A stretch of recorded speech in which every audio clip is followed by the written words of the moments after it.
Okay, so, like, real talk. Mm-hmm. Who else out there feels like their paycheck is, like, playing hide and seek Uh, with inflation? yeah. It's like every time I turn around, prices have gone up again. Right. And you know what? Yeah. You are not alone. Yeah. We've been getting tons of questions from listeners like you Mm-hmm. about government budgets and taxes and where all the money's going or not going. Hmm. So buckle up because today Okay. we're diving deep into all of that. Love it. I'm so glad you're here to help us unpack all of this. Yeah, absolutely. Where should we even begin? Well, I think a great place to start Mm. is there's like a lot of chatter these days about the U.S. deficit, which is almost a mind-blowing It is. $2 trillion. Yeah, $2 trillion. To put that into perspective, it's the difference between Okay.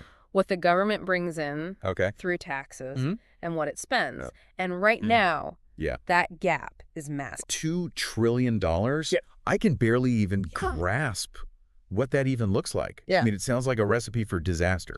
It's definitely a significant issue. Okay. So, So is it really that bad? well, the government has essentially Yeah. two main levers Okay. to try and balance things out. All right. Increasing revenue through taxes Mhm. or cutting back on spending. Okay. And each option has its own set of consequences and complexities. Right. Like in our own lives, if we're trying to save money, we can either try to earn more Mm-hmm. or spend less. But Right. it sounds like the current conversation is less about raising taxes Mm-hmm. and more about cutting spending. Exactly. Right. And here's where things get really interesting. Oh. Because cutting government spending Yeah. isn't as simple as it sounds. Okay. It can have a ripple effect throughout the entire economy. Wow. Less government spending could mean job losses, Mm-hmm. particularly for those working in the public sector. Hmm. It could also lead to reduced benefits Right. for people who rely on government programs or Mhm. even entire programs being cut altogether. So let me get this straight. If the government tightens its belt, Yeah, could that actually impact my benefits potentially, yeah. or even my job? Possibly. That's a pretty big deal It is. for a lot of people, wouldn't you say? Absolutely. Yeah. And the impact can be felt across a wide range of areas, Okay. from healthcare to education to social services. Wow. It's important to understand the potential consequences of Yeah. these decisions Yeah. and how they might affect you personally. Okay, so cutting spending is one way to address the deficit. Right? But I've also heard this term thrown around, printing money. Yeah. And honestly, it sounds a little too good to be true. Is that even a real thing? It's definitely real, Okay. although it's a bit more nuanced than simply printing bills. Okay. Essentially, the Federal Reserve, which Mhm. is the central bank of the U.S., Right. has the power to create money electronically Right. and inject it into the economy. Oh, They often do this by purchasing government bonds, okay. which in effect lends money to the government. So wait a minute. Yeah. If they could just create money out of thin air, Mm-hmm. why even bother with taxes at all? Uh-huh. Good question. Why not just create enough money Right. so that everyone has plenty to spend? Yeah. Wouldn't that solve all our problems? Well, that's where things get tricky. Okay. You see, increasing the money supply can have some unintended consequences. Okay, like what? One of the biggest concerns is inflation. Inflation, that word again. Right. Okay, I know it means prices go up, Yeah. but can you explain exactly how printing money leads to that? Sure. Imagine if everyone suddenly had twice as much money. Okay. Demand for goods and services would skyrocket, Hmm. but the supply wouldn't necessarily keep up. Right. This imbalance between supply and demand Yeah. pushes prices higher. Okay. It's like a giant auction where everyone has more money to bid, driving up the cost of everything. Okay, that makes sense. Yeah. It's like when a rare comic book goes up for auction, Mm-hmm. the more bidders with deep pockets, Right. the higher the price climbs. Exactly. Gotcha. And when prices go up faster than wages, Right. people's purchasing power decreases. Yeah. They can buy less with the same amount of money, Hmm. which is what we're seeing happening right now with this surge in inflation. So even if people are getting raises, if those raises aren't keeping pace with inflation, Mm-hmm. they're actually losing ground. That's right. It's like running on a treadmill. You're Yeah. putting in the effort, but you're not really getting anywhere. That's a great analogy. Yeah. And it's important to remember that inflation affects everyone differently. Right. Some people are better positioned to weather the storm, Mm-hmm. while others feel the pinch much more acutely. Yeah. For example, Yeah. people on fixed incomes like retirees. Mm-hmm. often feel the impact of inflation more severely. All right. Because their income doesn't adjust to rising prices. That makes sense. Yeah. So we've got this huge deficit, Mm-hmm. and we've got these two main levers Right. to try and fix it, cutting spending Yeah. and raising taxes. Mm-hmm. But then there's this whole other layer Yeah. of complexity with the Federal Reserve Right. and their ability to essentially create money. Yes. It feels like a giant juggling act. It is a complex system. And I'm not sure I like the idea Yeah. of anyone juggling trillions of dollars, to be honest. A lot of moving parts for sure. Yeah. So the Federal Reserve plays a critical role Right. in managing the economy. Yeah. They have a dual mandate Yes. to keep inflation under control Mm-hmm. and to promote maximum employment. That's right. Okay. So they're trying to keep prices stable Right. while also making sure people have jobs. Yeah. But how do they actually do that? Right. Like, what tools do they have? Okay, so one of their primary tools Mhm. is adjusting interest rates. When they lower interest rates, Yeah. it becomes cheaper for businesses and individuals to borrow money, which can stimulate economic activity. But when they raise interest rates, Yeah. borrowing becomes more expensive, Right. which can help to cool down inflation. So it's like a gas pedal Mm-hmm. and a brake pedal for the economy. Exactly. Lower rates, more spending, faster growth. Yeah. Higher rates, less spending, slower growth. You got it. Okay. But it's not always a simple equation. Right. There are a lot of factors to consider, Yeah. and the Fed has to carefully weigh the potential impact Sure. of its decisions. I'm starting to see why economics is often called the dismal science.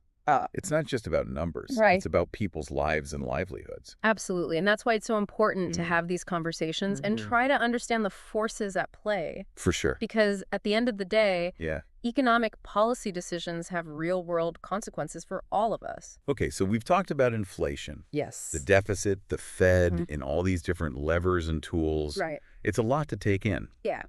But let's bring it back to our listeners. Okay. What does all of this mean for their everyday lives? Good question. How can they make sense of this complex economic landscape Mm-hmm. and make informed decisions for themselves and their families? I think one of the most important things is to stay informed. Okay. And be aware of the economic trends Mhm. that are shaping our world. Right. Read articles, listen to podcasts, like this one, of course. Of course. And For- try to understand Yes. the different perspectives and opinions out there. Mhm. So we're not just advocating for blind trust in the system. Right. It's about being an active participant. Yeah. Asking questions Mhm. and doing your own research. That's empowering. It is. It's about taking ownership Yeah. of your understanding of the economy. Exactly. But what about practical steps? What can people do to protect themselves from inflation and make sure they're on solid financial footing? Well, for starters, Yeah. it's crucial to have a budget and track your spending. Why? Knowing where your money is going is the first step to taking control Right. of your finances. I'll admit budgeting isn't always the most exciting topic, Uh-huh. Yeah. but it's definitely important. What else? Another key strategy is to build an emergency fund. Okay. Having a cushion of savings can help you weather unexpected expenses Mhm. or financial setbacks Right. without having to rely on credit cards or high-interest loans. That makes sense. Yeah, It's like having a safety net so you don't fall too hard if something unexpected happens. exactly. Yeah. And of course, saving for retirement is essential. Right. Even if you're young and retirement feels far off, Yeah. the earlier you start, the more time your money has to grow. Compound interest. It's a beautiful thing. It really is. Yeah. And don't forget about investing. Investing can be a powerful way to build wealth over time, Mm-hmm. but it's important to do your research Right. and understand the risks involved. Okay, so we've got budgeting, emergency funds, Mm, retirement savings, yeah, and investing. right. It sounds like a solid financial plan is all about having a balanced approach. You got it. Yeah. It's about thinking long-term and making choices Mm-hmm. that support your overall financial well-being. So we've covered a lot of ground today, but I feel like there's still so much to learn. Yeah, absolutely. What are some resources that people can turn to Mm. if they want to dive deeper into these topics? Okay. I mean, besides this awesome podcast, of course. Well, there are a ton of great books, Right? websites, and organizations that offer financial education resources. Mm-hmm. The key is to find sources that you trust Right. and that provide information in a clear and accessible way. Right. It's about finding sources that resonate with you Yeah, and that make learning about finances feel less intimidating and more engaging. Yeah. And remember, you don't have to become an expert overnight. Right. It's a journey, and every step you take towards greater financial literacy is a step in the right direction. Absolutely. This has been such an eye-opening conversation. Good. I feel like I'm starting to see the economy in a whole new light, Yeah. and I hope our listeners are feeling the same way. I hope so too. But before we wrap up, there's one more question that's been on my mind. Okay. We've talked about the challenges, Yeah. the complexities, and the tools for navigating this economic landscape. But what about the bigger picture? Okay. What about the role of the government, Mm-hmm. the role of corporations, Right. and the role of individuals Yeah. in creating a more just and equitable economic system? That's a great question. Yeah. And it's one that's been debated by economists Yeah. and policymakers for decades. There's Right. no easy answer. I figured. But I think it's a conversation we need to be having. So where do we even begin?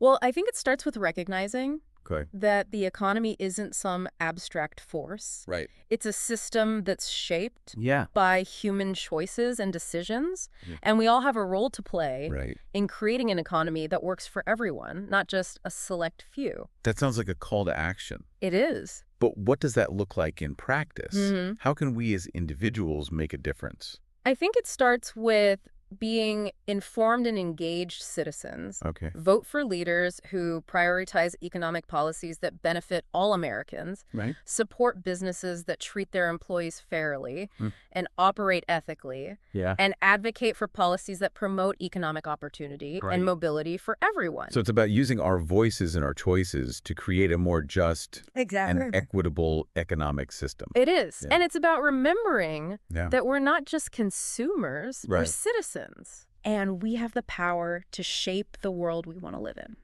I love that idea Hmm. of being citizen consumers. Yeah. It's about making choices that align with our values Right. and contribute to a better world.